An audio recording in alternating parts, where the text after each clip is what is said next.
ನಮಸ್ಕಾರ ಪ್ರಿಯ ವೀಕ್ಷಕರೇ. ಆಧ್ಯಾತ್ಮಿಕ ರಹಸ್ಯಗಳು, ಪುರಾಣಗಳ ಆಳವಾದ ಸತ್ಯಗಳು ಮತ್ತು ಜ್ಯೋತಿಷ್ಯದ ಅಪರೂಪ ಮಾಹಿತಿಗಳನ್ನು ತಿಳಿಯುವ ನಿಮ್ಮದೇ ಚಾನೆಲ್ ಸನಾತನ ಭವಿಷ್ಯಗೆ ಹಾರ್ದಿಕ ಸ್ವಾಗತ. ಮೇ 16, 2026.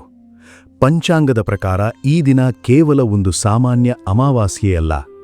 ಈ ಒಂದು ದಿನದಲ್ಲಿ 3 ಮಹಾಶಕ್ತಿಗಳು ಒಂದೇ ಸಮಯದಲ್ಲಿ ಸೇರುತ್ತಿವೆ. ಶನಿವಾರದಂದು ಬರುವ ಜ್ಯೇಷ್ಠ ಅಮಾವಾಸ್ಯೆ, ಕರ್ಮಫಲದ ನ್ಯಾಯಾಧೀಶನಾದ ಶನಿದೇವರ ಜನ್ಮದಿನ ಶನಿ ಜಯಂತಿ ಮತ್ತು ಅಖಂಡ ಸೌಭಾಗ್ಯವನ್ನು ಕರುಣಿಸುವ ಪವಿತ್ರ ವಟಸಾವಿತ್ರಿ ವ್ರತ. ಜ್ಯೋತಿಷ್ಯಶಾಸ್ತ್ರದ ಪ್ರಕಾರ ಇಂತಹ ತ್ರಿವೇಣಿ ಸಂಗಮದ ದಿನಗಳು ಬಹಳ ಅಪರೂಪ. ಈ ದಿನ ಭೂಮಿಯ ಮೇಲಿನ ಆಧ್ಯಾತ್ಮಿಕ ಶಕ್ತಿಗಳು 1000 ಪಟ್ಟು ಹೆಚ್ಚು ಪ್ರಭಾವಶಾಲಿಯಾಗುತ್ತವೆ ಎಂದು ನಂಬಲಾಗಿದೆ. ಆದರೆ ಈ ದಿನದ ನಿಜವಾದ ರಹಸ್ಯವೇನು? ಶನಿದೋಷ, ಸಾಢೇಸಾತಿ, ಅಷ್ಟಮ ಶನಿ ಅಥವಾ ಜೀವನದಲ್ಲಿನ ನಿರಂತರ ಅಡೆತಡೆಗಳಿಂದ ಬಳಲುತ್ತಿರುವವರಿಗೆ ಈ ದಿನ ಯಾಕೆ ಅತ್ಯಂತ ಮಹತ್ವದ್ದು? ಈ 24 ಗಂಟೆಗಳಲ್ಲಿ ಮಾಡುವ ಯಾವ ಒಂದು ಪರಿಹಾರ ನಿಮ್ಮ ಜೀವನದ ದಿಕ್ಕನ್ನೇ ಬದಲಾಯಿಸಬಹುದು? ಇವೆಲ್ಲವನ್ನು ಇಂದಿನ ವಿಡಿಯೋದಲ್ಲಿ ಆಳವಾಗಿ ತಿಳಿದುಕೊಳ್ಳೋಣ.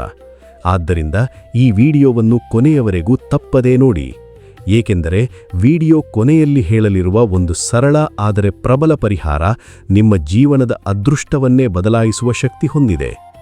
ವಿಡಿಯೋ ಆರಂಭಿಸುವ ಮೊದಲು ಸನಾತನ ಭವಿಷ್ಯ ಕುಟುಂಬದ ಭಾಗವಾಗಲು ಈಗಲೇ ಸಬ್ಸ್ಕ್ರೈಬ್ ಮಾಡಿ. ವಿಡಿಯೋ ಇಷ್ಟವಾದರೆ ಲೈಕ್ ಮಾಡಿ, ಶೇರ್ ಮಾಡಿ ಮತ್ತು ನಿಮ್ಮ ಅಭಿಪ್ರಾಯವನ್ನು ಕಮೆಂಟ್ ಮೂಲಕ ತಿಳಿಸಿ. ಮೆಂಬರ್ಶಿಪ್ ಮತ್ತು ಸೂಪರ್ ಥ್ಯಾಂಕ್ಸ್ ಮೂಲಕ ನಮ್ಮ ಚಾನೆಲ್ಗೆ ಬೆಂಬಲ ನೀಡಿ. ಈಗ ಮೊದಲಿಗೆ ಶನಿ ಜಯಂತಿಯ ಆಧ್ಯಾತ್ಮಿಕ ರಹಸ್ಯವನ್ನು ಅರಿಯೋಣ. ಪುರಾಣಗಳ ಪ್ರಕಾರ ಶನಿದೇವನು ಸೂರ್ಯದೇವ ಮತ್ತು ಛಾಯಾದೇವಿಯ ಪುತ್ರ. ಆದರೆ ಶನಿದೇವನ ಜನನದ ಹಿಂದೆ ಒಂದು ವಿಚಿತ್ರ ಮತ್ತು ಗಂಭೀರ ರಹಸ್ಯ ಅಡಗಿದೆ. ಸೂರ್ಯದೇವನ ಪ್ರಖರ ತೇಜಸ್ಸನ್ನು ತಾಳಲಾರದೆ ಸಂಜ್ಞಾದೇವಿ ತಪಸ್ಸಿಗಾಗಿ ಹೊರಟಾಗ ತನ್ನ ನೆರಳಾದ ಛಾಯಾದೇವಿಯನ್ನು ತನ್ನ ಸ್ಥಾನದಲ್ಲಿ ಬಿಟ್ಟು ಹೋಗುತ್ತಾಳೆ. ಈ ಛಾಯಾದೇವಿಯ ಗರ್ಭದಿಂದಲೇ ಶನಿದೇವನು ಜನಿಸುತ್ತಾನೆ. ಗರ್ಭಾವಸ್ಥೆಯ ಸಮಯದಲ್ಲಿ ಛಾಯಾದೇವಿ ಶಿವನ ಘೋರ ತಪಸ್ಸಿನಲ್ಲಿ ಮಗ್ನಲಾಗಿದ್ದ ಕಾರಣ ಶನಿದೇವನು ಅತ್ಯಂತ ಗಂಭೀರ ಮತ್ತು ತಪಸ್ವಿ ಸ್ವಭಾವವನ್ನು ಪಡೆದನು ಎಂದು ಪುರಾಣಗಳಲ್ಲಿ ಉಲ್ಲೇಖಿಸಲಾಗಿದೆ. ಸಾಮಾನ್ಯವಾಗಿ ಜನರು ಶನಿದೇವನ ಹೆಸರನ್ನು ಕೇಳಿದರೆ ಭಯಪಡುತ್ತಾರೆ. ಶನಿದಶೆ, ಸಾಢೇಸಾತಿ ಅಥವಾ ಅಷ್ಟಮ ಶನಿ ಎಂದರೆ ಜೀವನವೇ ಹಾಳಾಗುತ್ತದೆ ಎಂದು ಹಲವರು ಭಾವಿಸುತ್ತಾರೆ. ಆದರೆ ನಿಜವಾದ ಸತ್ಯವೇ ಬೇರೆ. ಶನಿದೇವನು ಕಷ್ಟ ಕೊಡುವ ದೇವರಲ್ಲ, ಅವನು ಕರ್ಮದ ನ್ಯಾಯಾಧೀಶ. ನೀವು ಮಾಡಿದ ಪ್ರತಿಯೊಂದು ಒಳ್ಳೆಯ ಮತ್ತು ಕೆಟ್ಟ ಕೆಲಸಕ್ಕೂ ತಕ್ಕ ಫಲವನ್ನು ನೀಡುವ ಜವಾಬ್ದಾರಿ ಶನಿದೇವನದು. ಯಾರು ಸತ್ಯ, ಪ್ರಾಮಾಣಿಕತೆ, ಕಷ್ಟಪಟ್ಟು ದುಡಿಯುವ ಗುಣ ಮತ್ತು ಧರ್ಮದ ಮಾರ್ಗದಲ್ಲಿ ನಡೆಯುತ್ತಾರೋ ಅವರಿಗೆ ಶನಿದೇವ ಸದಾ ಆಶೀರ್ವಾದ ನೀಡುತ್ತಾನೆ. ಆದರೆ ಮೋಸ, ಅಹಂಕಾರ, ಅನ್ಯಾಯ ಮತ್ತು ಸ್ವಾರ್ಥದ ಜೀವನ ನಡೆಸುವವರಿಗೆ ಕರ್ಮದ ಪಾಠ ಕಲಿಸುತ್ತಾನೆ. ಹಾಗಾಗಿ ಶನಿದೇವನನ್ನು ಭಯಪಡುವುದಕ್ಕಿಂತ ಅವನ ನ್ಯಾಯವನ್ನು ಅರ್ಥಮಾಡಿಕೊಳ್ಳುವುದು ಅತ್ಯಂತ ಮುಖ್ಯ. ಈ ವರ್ಷದ ವಿಶೇಷತೆ ಏನೆಂದರೆ ಶನಿ ಜಯಂತಿ ಮತ್ತು ಶನಿ ಅಮಾವಾಸ್ಯೆ ಒಂದೇ ದಿನ ಬಂದಿವೆ. ಜ್ಯೋತಿಷ್ಯಶಾಸ್ತ್ರದ ಪ್ರಕಾರ ಇದು ಅತ್ಯಂತ ಪ್ರಬಲ ಯೋಗಗಳಲ್ಲಿ ಒಂದು. ಈ ದಿನ ಮಾಡುವ ಜಪ, ಪೂಜೆ, ಉಪವಾಸ ಮತ್ತು ದಾನಗಳು ಸಾಮಾನ್ಯ ದಿನಗಳಿಗಿಂತ 1000 ಪಟ್ಟು ಹೆಚ್ಚು ಫಲ ನೀಡುತ್ತದೆ ಎಂದು ನಂಬಲಾಗಿದೆ. ನಿಮ್ಮ ಜಾತಕದಲ್ಲಿ ಶನಿದೋಷ ಇದ್ದರೂ, ವೃತ್ತಿಯಲ್ಲಿ ಅಡೆತಡೆಗಳಿದ್ದರೂ, ಸಾಲದ ಸಮಸ್ಯೆ ಕಾಡುತ್ತಿದ್ದರೂ, ಮನೆಯಲ್ಲಿ ಶಾಂತಿ ಇಲ್ಲದಿದ್ದರೂ ಈ ದಿನ ಮಾಡುವ ಪರಿಹಾರಗಳಿಂದ ದೊಡ್ಡ ಬದಲಾವಣೆ ಕಾಣಬಹುದು ಎಂದು ಜ್ಯೋತಿಷ್ಯ ಪಂಡಿತರು ಹೇಳುತ್ತಾರೆ. ಇದೀಗ ವಟಸಾವಿತ್ರಿ ವ್ರತದ ಮಹತ್ವವನ್ನು ನೋಡೋಣ. ಇದು ಕೇವಲ ಒಂದು ವ್ರತ ಅಲ್ಲ, ಇದು ಪತಿ ಪತ್ನಿಯ ನಂಬಿಕೆ, ಭಕ್ತಿ ಮತ್ತು ಅಚಲ ಪ್ರೀತಿಯ ಸಂಕೇತ. ಮಹಾಭಾರತದಲ್ಲಿ ಬರುವ ಸಾವಿತ್ರಿ ಮತ್ತು ಸತ್ಯವಾನನ ಕಥೆ ನಮ್ಮೆಲ್ಲರಿಗೂ ಪರಿಚಿತ. ತನ್ನ ಪತಿಯ ಆಯಸ್ಸು ಕಡಿಮೆ ಎಂದು ತಿಳಿದಿದ್ದರೂ ಸಾವಿತ್ರಿ ಸತ್ಯವಾನನನ್ನೇ ವಿವಾಹವಾಗುತ್ತಾಳೆ. ಒಂದು ದಿನ ಸತ್ಯವಾನನು ಅರಣ್ಯದಲ್ಲಿ ಪ್ರಜ್ಞೆ ತಪ್ಪಿ ಬೀಳುತ್ತಾನೆ. ಅವನ ಪ್ರಾಣವನ್ನು ತೆಗೆದುಕೊಳ್ಳಲು ಸಾಕ್ಷಾತ್ ಯಮಧರ್ಮರಾಜನೇ ಬರುತ್ತಾನೆ. ಆದರೆ ಸಾವಿತ್ರಿ ತನ್ನ ಭಕ್ತಿ, ಬುದ್ಧಿಶಕ್ತಿ ಮತ್ತು ಪಾತಿವ್ರತ್ಯದ ಬಲದಿಂದ ಯಮಧರ್ಮರಾಜನನ್ನೇ ಮೆಚ್ಚಿಸಿ ಕೊನೆಗೆ ತನ್ನ ಪತಿಯ ಪ್ರಾಣವನ್ನು ಮರಳಿ ಪಡೆಯುತ್ತಾಳೆ. ಈ ಘಟನೆ ನಡೆದಿದ್ದು ಆಲದ ಮರದ ಕೆಳಗೆ. ಆ ಕಾರಣದಿಂದಲೇ ವಟಸಾವಿತ್ರಿ ವ್ರತದಲ್ಲಿ ಆಲದ ಮರಕ್ಕೆ ವಿಶೇಷ ಮಹತ್ವ ನೀಡಲಾಗಿದೆ. ಹೈಂದವ ಧರ್ಮದಲ್ಲಿ ಆಲದ ಮರವನ್ನು ತ್ರಿಮೂರ್ತಿಗಳ ಸ್ವರೂಪ ಎಂದು ನಂಬಲಾಗುತ್ತದೆ. ಬೇರುಗಳಲ್ಲಿ ಬ್ರಹ್ಮ, ಕಾಂಡದಲ್ಲಿ ವಿಷ್ಣು, ಕೊಂಬೆಗಳಲ್ಲಿ ಶಿವ ನೆಲೆಸಿದ್ದಾನೆ ಎಂಬ ನಂಬಿಕೆಯಿದೆ.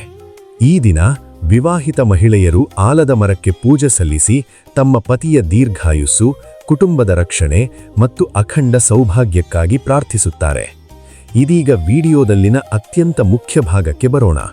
ಶನಿ ಜಯಂತಿಯ ದಿನ ಮಾಡಬೇಕಾದ ಆ ಮಹಾಪರಿಹಾರ ಯಾವುದು?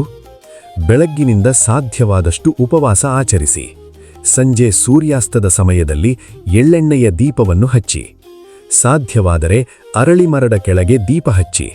ಅದು ಸಾಧ್ಯವಾಗದಿದ್ದರೆ ಮನೆಯ ದೇವರ ಕೋಣೆಯಲ್ಲಿಯೇ ದೀಪ ಹಚ್ಚಬಹುದು.